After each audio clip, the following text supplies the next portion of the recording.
सूरज आणि त्याच्या 7 बहिणी माला, मधु, पूजा, सीमा, मेघा, वर्षा आणि किरण या दुनियेमध्ये अनाथ होत्या. काही दिवसांपूर्वी सकाळच्या वेळी त्यांचे आई वडील मजदुरीचं काम करण्यासाठी ज्या बसमधून जात होते त्या बसचा ऍक्सिडेंट होतो. ही बातमी जेव्हा या बहीण भावांना कळाली तेव्हा त्यांचे रडून रडून खूप वाईट हाल झाले. नातेवाईकही या मुलांकडे दुर्लक्ष करून आपापल्या घरी निघून गेले. मला ताई, मला भूक लागलीये. हो रे बाळा, मी तुझ्यासाठी पोळी आणते. आता काय करू, जेवढं पीठ होतं त्याच्या तर पोळ्या करून झाल्या. सगळ्यांना अर्धी अर्धीच पोळी मिळाली. आता सूरजला काय देऊ? हा, माझी जी अर्धी पोळी राहिलीये ती त्याला देते. मला आपल्या वाट्याची पोळी सूरजच्या ताटात ठेवायला जाते तेव्हा ती बघते की आपल्या प्रत्येक बहिणीने त्यांच्या घासातला घास सूरजच्या ताटामध्ये ठेवलेला होता. मला ताई, हे बघ, माझ्याकडे केवढी पोळी आहे. मला मधु दीदी, पूजा दीदी, सीमा दीदी, मेघा दीदी, वर्षा दीदी आणि किरण दीदी सगळ्यांनी मला पोळी दिलीये. मला दीदी, आम्हाला सगळ्यांना एवढी भूक नव्हती. हो, सूरज आपला छोटा भाऊ आहे. जर तो पोट भरून जेवला तर आम्हाला वाटेल आमचंही पोट भरलेलं आहे. म्हणूनच आम्ही आमच्या पोळीतला छोटा छोटा तुकडा सूरजला दिला होता दीदी. माझ्या सगळ्या बहिणी किती समजूतदार आहेत. आई बाबा गेल्यानंतर सूरज खूपच उदास असतो. आता आपल्याला आपल्या भावाला प्रत्येक आनंद द्यायचा आहे. आपल्याला कितीही त्रास होऊ देत, पण आपण आपल्या भावाला नेहमी खुश ठेवूया. त्यासाठी आपण नेहमी प्रयत्न करूया. मी गावातल्या जमीनदाराशी सुद्धा बोललीये. त्यांनी त्यांच्या शेतात आपल्या सगळ्यांना काम दिलेलं आहे. आता आपण तिथे खूप मेहनत करूयात आणि सूरजला शहरात शिकण्यासाठी पाठवूयात. मग सूरजला चांगली नोकरी सुद्धा लागेल. सगळं किती छान होईल. मग दरवर्षी राखी पौर्णिमेचा सण यायचा तेव्हा या सगळ्या बहिणी मिळून सूरजला राखी बांधायच्या. त्याच्या दीर्घायुष्यासाठी प्रार्थना करायच्या. अरे वा दीदी, हा बॅट बॉल तर किती छान आहे. तुला आवडला ना? हे बघ, आम्ही सगळ्यांनी तुझ्यासाठी नवीन कुर्ता पायजमा पण आणलाय. मला दीदी, आम्ही सगळ्यांनी लाडू पण बनवले. लाडू? आज तर मज्जाच येईल. मग मला तर राखी पौर्णिमा रोज यावी असं वाटतंय. तुम्ही सगळ्याजणी माझ्यासाठी किती करताय. एवढे छान छान कपडे, मिठाई, गिफ्ट. खरंच राखी पौर्णिमा तर मला खूप आवडते. काय झालं दीदी? तुला मी सांगितलं होतं ना की आपण सगळ्याजणी आजच्या दिवशी अजिबात रडणार नाही म्हणून. पण मधु दीदी, आज राखी पौर्णिमेच्या दिवशी सूरजची खूप आठवण येतेय. आठवण तर येणारच ना ग. शेवटी सूरज आपला एकुलता एक भाऊ आहे. आपल्या सगळ्यांचा त्याच्यावर खूप जीव आहे. पण तो आपल्या बायकोच्या तालावर नाचतोय. शहरात नोकरी लागल्यानंतर त्याने आपल्या सगळ्यांना न सांगता सुनैना वहिनीबरोबर लग्न केलं. आणि मग आपण सगळ्याजणी मागच्या वर्षी अचानक जेव्हा त्याला भेटायला गेलो तेव्हा सुनैना वहिनींनी, तुम्हाला लक्षात आहे ना सगळं? सूरज, तू लग्न केलंस, शहरात नवीन घर घेतलंस आणि तू आम्हाला हे कळवलं सुद्धा नाहीस. आम्ही सगळेजण तुझी येण्याची वाट बघत होतो. इतके वर्ष तू शिक्षणासाठी शहरातच राहिला होतास. केवळ एकदा तू आम्हाला भेटायला गावी आलास. अरे, तुम्ही सगळेजणी अशा त्रास का देताय त्याला? त्याचंही काहीतरी कारण असेल, म्हणून त्याला जमलं नसेल यायला. मग काय झालं? आपण सगळ्या बहिणी आलोत ना त्याला भेटायला. सूरज, आमचा लाडका भाऊ, उद्या राखी पौर्णिमा आहे म्हणून आम्ही विचार केला यावर्षी आम्ही आमच्या हातानेच तुला राखी बांधणार. सुनैना वहिनी, आम्ही तुझ्यासाठी एक भेटवस्तू आणलीये. आम्ही पहिल्यांदाच तुला भेटणार होतो ना आज. तो हे बघ आणि आम्हाला सांग आवडलं का ते. मी हे असले कपडे वापरत नाही. हे सगळं तुमच्यासारख्या गावठी मुलीच वापरतात. आम्ही शहरातल्या मुली असले कपडे वापरत नाही. आणि मला चांगलं माहितीये तुम्ही जाणून बुजून इथे आला आहात. मला माहितीये ना, तुम्ही ही 2-2 रुपयांची राखी बांधाल आणि आपल्या भावाकडून भरपूर पैसे आणि महागड्या वस्तू घेऊन जाल. मला चांगलं माहितीये तुमच्यासारख्या बहिणींना खूप चालाक असतात. तुम्हाला सगळ्यांना माहितीये ना की सूरजची नोकरी खूप चांगली आहे म्हणून, आणि तो लाखो रुपये कमवतोय. त्यात आम्ही हे नवीन घरही घेतलंय. मग तुमच्या मनात हे नक्कीच आलं असेल, तुम्ही आतापर्यंत एवढे पैसे सूरजवर खर्च केले आहेत, ते आता वसूल करायलाच पाहिजेत. वहिनी, तू जरा जास्तच बोलतीयस. आम्ही कधीच असा विचार केलेला नाही. सूरज आमचा लहान भाऊ आहे आणि तो आम्हाला आमच्या जीवापेक्षा जास्त आहे. किरण, गप्प बस. वहिनीच्या समोर असं बोलू नकोस. मला दीदी, अगं यायच्या आधी जरा कळवायचं होतंच ना. आमचीही काही पर्सनल कामं असतात. तुम्ही सगळ्याजणी एकदम अशा अचानकच आलात. आम्हाला सुनैनाच्या घरी जायचं होतं. तिकडे राखी पौर्णिमेची पार्टी आहे. मी आता इथे तुमच्याबरोबर बसून माझा वेळ तर खराब करू शकत नाही ना. तुम्ही एक काम करा, तुम्ही आणलेल्या राखी इथे ठेवा, मी नंतर बांधून घेतो. सुनैना, या सगळ्यांना चहा पाणी दे. सूरज, राखी आणि हे लाडू आणले तुझ्यासाठी. तुम्हाला सगळ्यांना चहा पाणी हवंय का? लवकर सांगा, कारण माझी सुद्धा पार्लरमध्ये आता अपॉइंटमेंट आहे. मला तिकडे जायचंय. माझ्या मम्मीच्या घरी राखी पौर्णिमेची खूप मोठी पार्टी आहे, त्यामुळे मला माझ्या भावाला राखी बांधायला तिकडे जायचंय. नाही नाही वहिनी, आम्हाला काही नकोय, आम्ही येतो आता. सगळ्या बहिणी आपल्या भावाची आठवण काढून रडत होत्या. तेव्हाच तिथे जमीनदार साहेब येतात. मला बेटा, हे बघ, माझ्या फोनवर सुनैनाचा सूरजच्या बायकोचा फोन आलाय. गोष्टच तशी होती म्हणून मलाच इथे यावं लागलं, नाहीतर तुला बोलवून घेतलं असतं. कदाचित सूरज कुठल्या तरी अडचणीत सापडलाय. सुनैना खूप घाबरलेली दिसतीये. काय, माझा भाऊ अडचणीत आहे? जमीनदार साहेब, एकदा फोन लावून निदान आमचं बोलणं तरी करून द्या. माझा तर जीवच घाबरायला लागलाय. हॅलो, मला दीदी. सुनैना फोनवर रडायला लागते. सूरजचा खूप मोठा अपघात होतो आणि त्याला खूप लागतं. सूरजला रक्ताची खूप गरज होती, जी केवळ त्याच्या बहिणीच देऊ शकत होत्या. आणि हॉस्पिटलमध्ये सूरजला अशा अवस्थेत बघून सगळ्या बहिणी बिचाऱ्या खूप रडू लागतात. सूरजला वाचवा मला दीदी, मला त्याची अशी ही अवस्था बघवत नाहीये. घाबरू नका तुम्ही बहिणी, आमच्या भावाला काहीही होणार नाही. आम्ही आमच्या भावाला काहीही होऊ देणार नाही. सगळ्या बहिणी मिळून सूरजला आपलं रक्त देतात. सूरजला जेवढी रक्ताची गरज होती ती त्याच्या बहिणींकडून पूर्ण होते. त्यानंतर सूरज पूर्णपणे बरा होतो आणि तो आपल्या बहिणींची माफी मागतो. दीदी, मला माफ कर. मी तुमच्याबरोबर खूप वाईट वागलो. मी माझ्या बहिणींना एकटंच सोडलं होतं. मलाही माफ करा. मी पण पैशाच्या अहंकारापायी नात्यांना विसरून गेले होते. दीदी, मी सूरजला तुमच्यापासून दूर केलं होतं.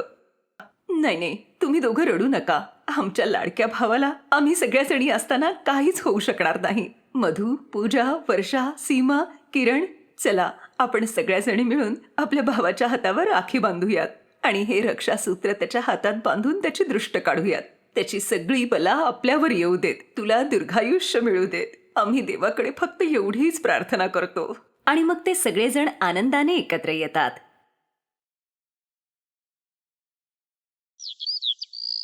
अंजली खूप दुःखी होती, कारण तिला दिसत नव्हतं. ती आंधळी आहे. अंजली लहानपणापासून अशी नाहीये. लहानपणी तिला दिसत होतं, पण एक दिवस तिच्याबरोबर एक घटना घडली. एक दिवस शाळेत जात असताना रस्त्यावर एका गाडीने अंजलीला जोराचा धक्का दिला आणि तिच्या डोक्याच्या मागच्या भागाला खूप मोठी इजा झाली. तिला ताबडतोब हॉस्पिटलमध्ये नेण्यात आलं, पण डॉक्टरांनी स्पष्ट सांगितलं, ही मुलगी तर वाचेल, पण तिची दृष्टी मात्र जाईल, कारण तिचे दोन्ही डोळे खराब झाले आहेत. त्यानंतर अंजली आंधळी झाली. तिच्या आई वडिलांनी खूप प्रयत्न केले, खूप साऱ्या डॉक्टरांनाही विचारलं, पण काहीच फायदा झाला नाही. अंजली आता 25 वर्षाची होती. ती स्वतःचं कामही करू शकत नव्हती. तिची आई विमला नेहमी तिच्याबरोबर असायची. तिच्या वडिलांचं नाव मनोहर आहे. मनोहरचं एक दुकान होतं, त्यावरच तो त्याचा घरखर्च भागवायचा. मनोहर आणि विमलाला फक्त एकच काळजी होती, अहो आपली मुलगी आता 25 वर्षांची झालीये, आता आपल्याला तिच्या लग्नाचं बघायला हवं. हो विमला, बरोबर आहे, पण एका आंधळ्या मुलीशी कोण लग्न करेल? त्याच्यासाठी आपल्याला हुंड्यात खूप जास्त पैसे द्यावे लागतील.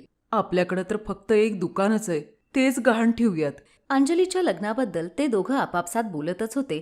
तेवढ्यात अंजलीही त्यांचं ते बोलणं ऐकते. ती एका काठीच्या सहाय्याने विमला आणि मनोहर जिथे उभे होते तिथपर्यंत येऊन पोहोचते. आई, दुकान गहाण ठेवण्याची काहीच गरज नाहीये. माझ्यासाठी तुम्ही दुकान का गहाण ठेवणार? पोरी, आम्ही तुझे आई वडील आहोत. जिथं तुझं चांगलं होणार आम्ही त्याच गोष्टी करणार ना. तुझं लग्न तर आम्ही लावून देणारच. दुसऱ्याच दिवशी मनोहर दुकान गहाण ठेवून भरपूर सारे पैसे घरी घेऊन येतो आणि लग्नासाठी 10 लाख रुपये हुंडा देण्याचंही सांगतो. ही बातमी चहूकडे पसरते आणि अंजलीसाठी एक स्थळ येतं. मुलाचं नाव सुबोध आहे आणि त्याच्या आईचं नाव जानकी आहे. सुबोधच्या बहिणीचं नाव पायल आहे. हे तिघही जण अंजलीला बघायला येतात. अंजली आंधळी असली तरी सुद्धा ती छान तयार होऊन त्या लोकांसाठी तिथे चहा घेऊन येते. तिचं लग्न ठरतं. मनोहर जानकीबाईंना हुंड्यासाठी 10 लाख रुपये देतो आणि काही दिवसातच अंजली आणि सुबोधचं लग्न होतं. अंजली सासरी जाते. सुरुवातीचे 2-3 दिवस तर चांगले जातात, पण त्याच्यानंतर जानकीबाई अंजलीला म्हणतात, अंजली जा, जाऊन माझी खोली साफ करून घे. पण आई, मी तर आंधळी आहे, मला तर काहीच दिसत नाही. मग तुला काही डोक्यावर बसवून घेऊ? तेव्हाच तिथे अंजलीची नणंद पायल सुद्धा येते आणि म्हणते, वहिनी, विसरू नका की हे तुमचं सासर आहे म्हणून. हे काही तुमचं माहेर नाही, बसून फक्त आराम करायला. इथे राहायचं असेल तर घरातली कामं करावीच लागतील. नाही नाही पायल, मी आराम करायचं नाही म्हणते, ते मला दिसत नाही म्हणून. नाहीतर मला काम करायला काहीच प्रॉब्लेम नाहीये. आता जानकीबाई ओरडायला सुरुवात करतात.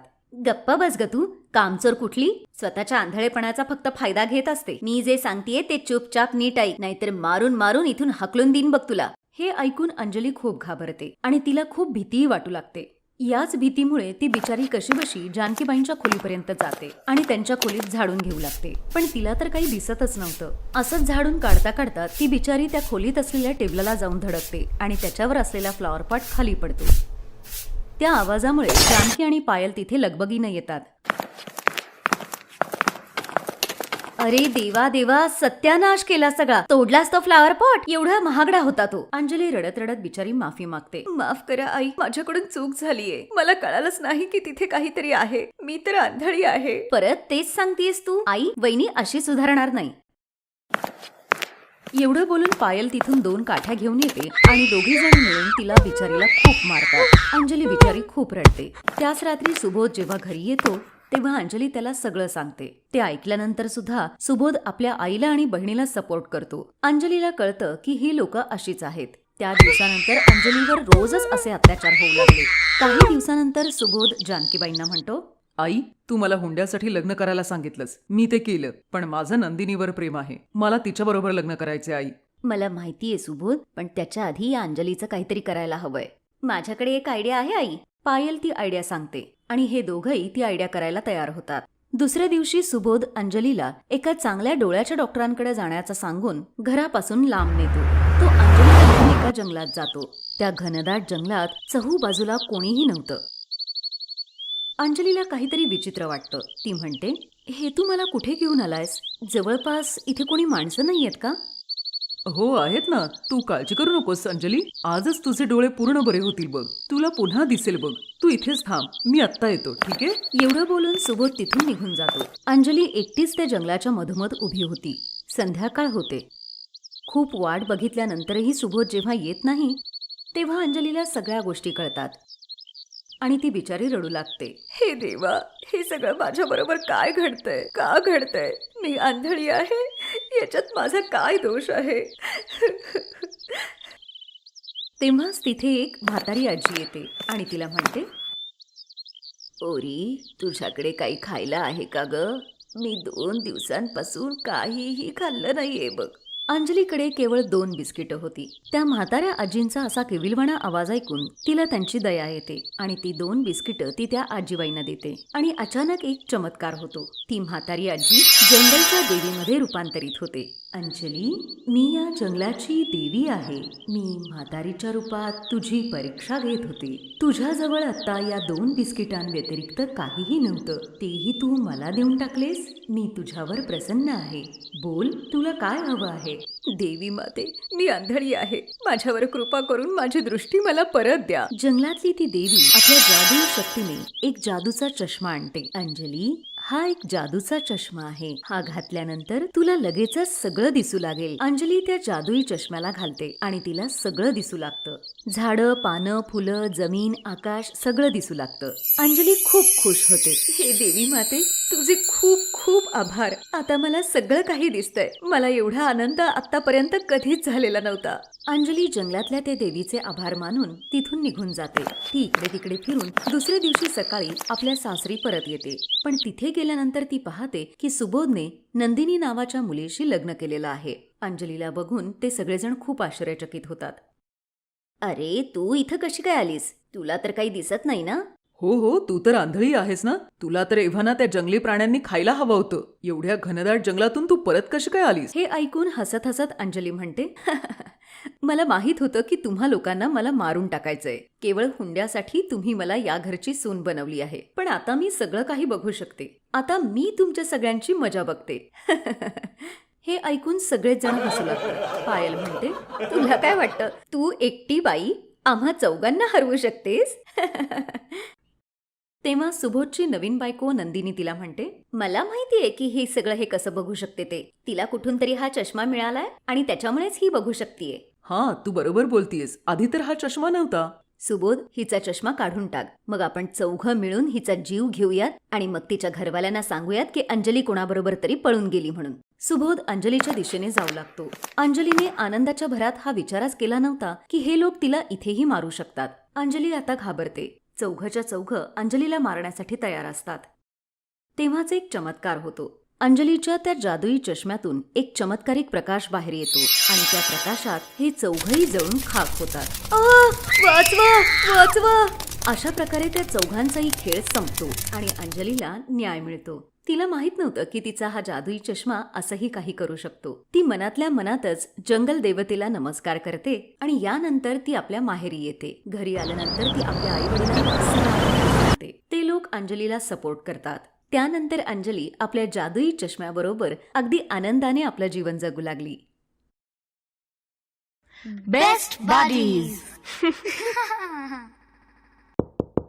हॅलो मित्रांनो, हा व्हिडिओ पाहिल्याबद्दल धन्यवाद. जर तुम्हाला हा व्हिडिओ आवडला असेल तर कृपया लाईक, सबस्क्राईब आणि कमेंट नक्की करा. आणि हो, शेअर करायला पण विसरू नका. अजून असेच मजेदार व्हिडिओ पाहण्यासाठी खाली दिलेल्या घंटीला दाबा. बघत रहा बेस्ट बडीज.